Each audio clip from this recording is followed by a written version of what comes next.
नमस्कार, मैं doctor Surendra Singh, assistant professor BSR government arts college Alwar. आज मैं BA पार्ट फर्स्ट ईयर के राजनीति विज्ञान के प्रथम पेपर राजनीति विज्ञान के मूल आधार बुक में से अध्याय 3 नंबर व्यवहारवाद के बारे में अध्ययन करवाऊंगा। व्यवहारवाद का प्रयोग अनिवार्यतः मूल्य संबंधी नीतियों के संदर्भ में ही किया जा सकेगा, जिसका समर्थन केवल व्यवहारवादी तकनीकों के द्वारा संभव नहीं है। व्यवहारवाद का मतलब द्वितीय विश्व युद्ध के पश्चात परंपरागत राजनीति विज्ञान के विरोध में एक व्यापक क्रांति शुरू हुई, जिसने सभी समाज विज्ञानों को प्रभावित किया। इस क्रांति को ही व्यवहारवाद का नाम दिया जाता है। यह व्यवहारवादी क्रांति नए राजनीति विज्ञान के साथ इतनी अधिक जुड़ी हुई है कि इसे राजनीति के वैज्ञानिक अध्ययन का सहचर कहा जा सकता है। व्यवहारवाद या व्यवहारवादी उपागम राजनीतिक तथ्यों की व्याख्या और विश्लेषण का एक विशेष तरीका है, जिसे द्वितीय विश्व युद्ध के बाद अमेरिकी राजनीति वैज्ञानिकों द्वारा विकसित किया गया। यद्यपि इसकी जड़ें महायुद्ध के भी पूर्व ग्रामवालास और ब्रैडले आदि की रचनाओं में देखी जा सकती हैं। यह उपागम राजनीति विज्ञान के संदर्भ में मुख्यतः अपना ध्यान राजनीतिक व्यवहार पर केंद्रित करता है और इस बात का प्रतिपादन करता है कि राजनीतिक गतिविधियों का वैज्ञानिक अध्ययन व्यक्तियों के राजनीतिक व्यवहार के आधार पर ही किया जा सकता है। व्यवहारवाद अनुभवात्मक और क्रियात्मक है तथा इसमें व्यक्तिनिष्ठ मूल्यों और कल्पनाओं आदि के लिए कोई स्थान नहीं है। व्यवहारवाद इस दृष्टि से परंपरावादियों के नितांत विरुद्ध है कि वह राजविज्ञान को राज्य की कानूनी एवं दार्शनिक सीमाओं में बांधने के लिए तैयार नहीं है। व्यवहारवाद के अनुसार राज्य के बाहर भी सामाजिक और राजनीतिक क्षेत्र की जो संस्थाएं और सत्ताएं और इन सबको प्रेरित करने वाला जो मानसिक व्यवहार है, उसका अध्ययन अधिक आवश्यक और महत्वपूर्ण है। व्यवहारवाद का प्रणेता डेविड ह्यूस्टन है। डेविड ह्यूस्टन व्यवहारवाद के संबंध में लिखते हैं, व्यवहारवाद वास्तविक व्यक्ति पर अपना समस्त ध्यान केंद्रित करता है। व्यवहारवाद के अध्ययन की इकाई मानव का ऐसा व्यवहार है जिसका प्रत्येक व्यक्ति द्वारा पर्यवेक्षण, मापन और सत्यापन किया जा सकता है। व्यवहारवाद राजनीतिक व्यवहार के अध्ययन से राजनीति की संरचनाओं, क्रियाओं आदि के बारे में वैज्ञानिक व्याख्याएं विकसित करना चाहता है। शिबली के मत में अमेरिकी राजवैज्ञानिक व्यवहारवाद के संदर्भ में परीक्षण योग्य वैज्ञानिक सिद्धांत तथा उनका सत्यापन प्रक्रिया दोनों को अपनाने पर जोर देते हैं, ताकि प्राकृतिक विज्ञानों की भांति राजनीति का एक विज्ञान बन जाए। इस संदर्भ में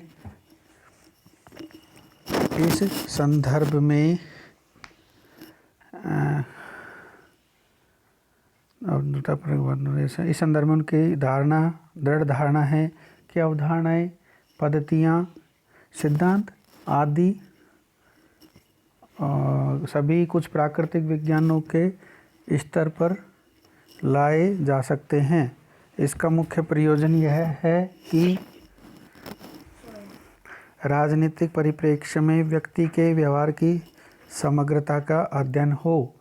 डेविड ट्रूमैन के अनुसार व्यवहारवाद से मतलब है कि अनुसंधान व्यवस्थित हो तथा उसका प्रमुख आग्रह आनुभाविक प्रणालियों के प्रयोग पर होना चाहिए। रॉबर्ट ए डहल के विचार।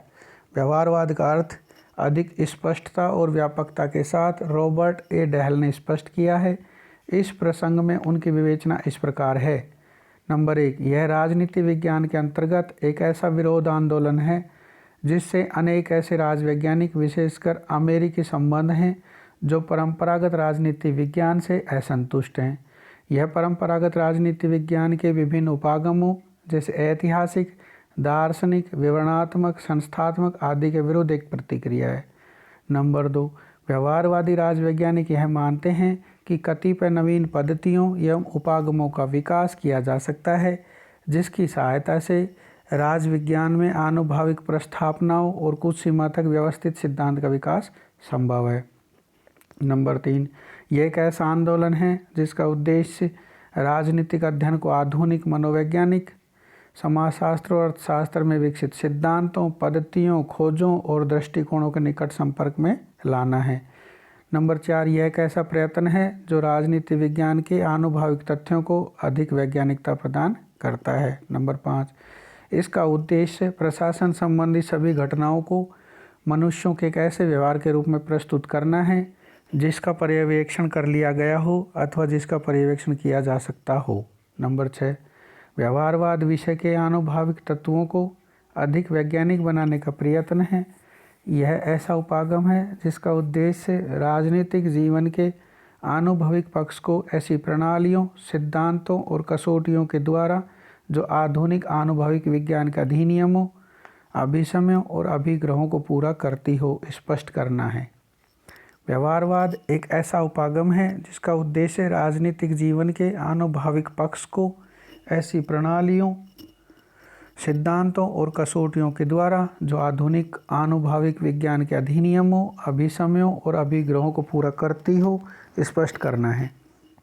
यह विषय के आनुभाविक तत्वों को वैज्ञानिक बनाने का, जिस अर्थ में उसकी गणना हम आनुभाविक विज्ञानों में करते हैं, एक प्रयत्न मात्र है।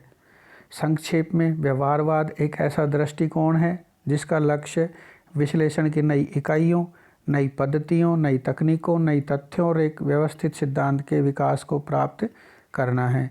व्यवहारवाद की आधारभूत मान्यता यह है कि प्राकृतिक विज्ञानों और समाज विज्ञानों के बीच एक गुणात्मक निरंतरता है। व्यवहारवाद के उदय और विकास के कारण, राजनीतिक चिंतन के इतिहास में व्यवहारवादी मान्यताओं के कुछ बिखरे सूत्र प्लेटो, अरस्तु, मैकियावली, जॉन लॉक, मॉन्टेस्क्यू आदि के दर्शन में मिलते हैं, लेकिन एक सिद्धांत के रूप में व्यवहारवाद वर्तमान शताब्दी की उपज है। पिछले कुछ दशकों में, विशेषकर द्वितीय विश्व युद्ध के बाद, शासन तथा राजनीति के अध्ययन में व्यवहारवादी अध्ययन पद्धति को अधिक महत्व दिया गया है। यह अध्ययन पद्धति 20वीं शताब्दी की एक महत्वपूर्ण देन है जिसे विकसित करने का श्रेय अमेरिकी राजनीति वैज्ञानिक शिकागो आंदोलन को है। व्यवहारवाद के उदय और विकास के मूल में अनेक कारण निहित रही हैं, जिनमें कुछ प्रमुख कारण निम्न हैं। नंबर 1, परंपरागत अध्ययन पद्धतियों के प्रति असंतोष। 20वीं शताब्दी के आरंभ में अनेक राजनीति शास्त्रियों को परंपरागत राजनीति शास्त्र के अध्ययन पद्धतियों के परिणामों से निराशा हुई। उनका विचार था कि परंपरागत पद्धतियों से राजनीतिक जीवन की वास्तविकता का चित्र हमारे सामने स्पष्ट नहीं हो सकता है। राजवैज्ञानिकों में बढ़ते हुए असंतोष के कई कारण थे। जैसे प्रथम, राजनीति शास्त्रियों ने देखा कि शासन के नीति निर्माण एवं उसके निर्धारण के स्तर पर राजनीतिज्ञों एवं राजनेताओं को तो सम्मानजनक स्थान दिया जाता था, जैसा कि द्वितीय महायुद्ध के दौरान अमेरिका में किया गया, परंतु राजविज्ञान के विद्वानों के ज्ञान, कौशल एवं अनुभव की उपेक्षा की गई थी, जिससे उनमें निराशा उत्पन्न हुई।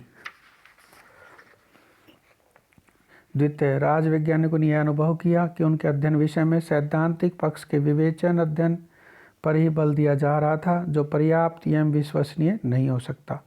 साथ ही सैद्धांतिक पक्ष तथा यथार्थ शासन प्रक्रिया में महत्वपूर्ण अंतर एवं विषमता को पाया गया।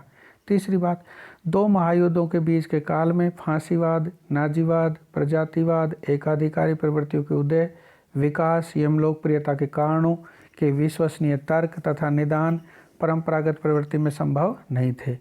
राजनीति शास्त्रियों ने पाया कि राजनीतिक क्रिया, प्रक्रिया तथा व्यवहार की संबद्धता को अनदेखा करने से राजनीतिक वास्तविकता के ज्ञान सीमित होना स्वाभाविक है। चौथी बात, राजनीति विज्ञान के निरंतर विकास एवं लोकप्रियता के बाद भी विषय के अध्ययन की पद्धति, जो कि मूलतः वर्णनात्मक शैली की थी, को अपर्याप्त माना गया। दार्शनिक, संस्थागत, औपचारिक, कानूनी एवं ऐतिहासिक पद्धतियों के योगदान की सीमाओं के परिणाम स्वरूप उत्पन्न राजनीति शास्त्र की शिथिलताओं के प्रति असंतोष होना स्वाभाविक था। पांचवी बात, अन्य विषयों जैसे प्राकृतिक विज्ञानों तथा सामाजिक शास्त्रों में विकसित प्रक्रिया के फलस्वरूप नवीनतम एवं विश्वसनीय पद्धतियों और तकनीकों के प्रति जिज्ञासा उत्पन्न हुई, जबकि राजनीति शास्त्रियों ने इस क्षेत्र में भी अपने आप को पिछड़ा पाया।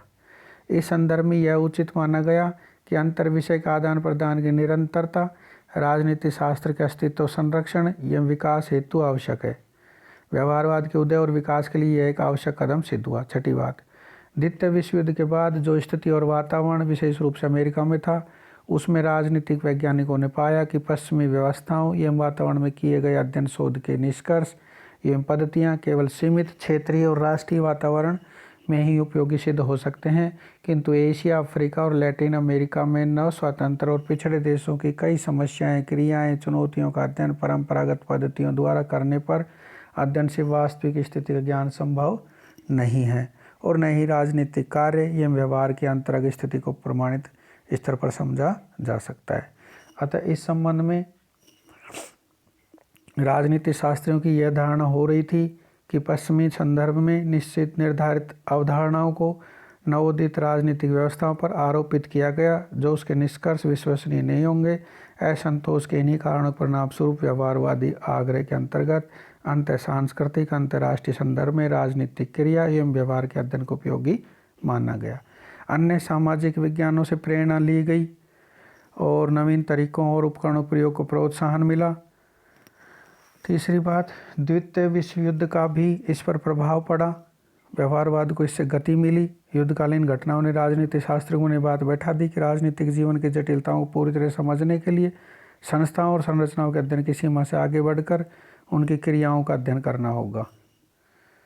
चौथी बात है नवीन अध्ययन पद्धतियों का प्रयोग। द्वितीय महायुद्ध के बाद के दशकों में राजनीति शास्त्र के क्षेत्र में यह विचार बल पकड़ता गया कि राजनीति में नवीन अध्ययन पद्धतियों को स्थान देना होगा।